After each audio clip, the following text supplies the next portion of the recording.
Tear shell মারছে, ছাত্ররা সরতে চায় নাই, অনেক মারছে।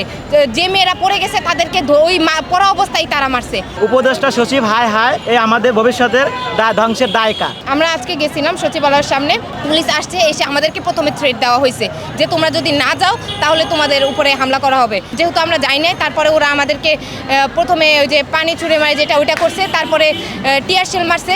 তো অনেক বোনরা, ছাত্ররা সরতে চায় নাই, অনেক মারছে। যে মেয়েরা পড়ে গেছে তাদেরকে ওই পড়া অবস্থায় তারা মারছে।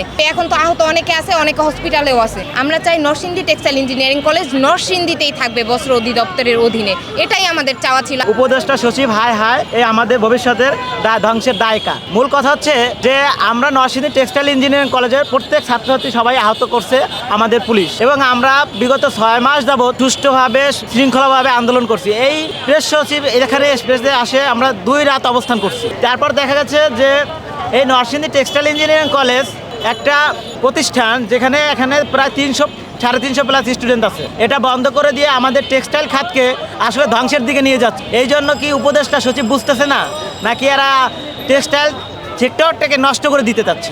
আমাদের স্টুডেন্ট টেক্সটাইল ইঞ্জিনিয়ারিং আমরা তারা আছি, তাদের যদি এইভাবে টেক্সটাইল ইঞ্জিনিয়ারিং কলেজগুলো বন্ধ করে দেয় এবং আমাদের ছাত্রত্ব বাতিলের হুমকি দেয়, তাহলে পড়াশোনা আসলে বাংলাদেশ টেক্সটাইল শিল্পে আসলে কী হবে? আমরা শতাধিক স্টুডেন্ট আমরা আহত হই।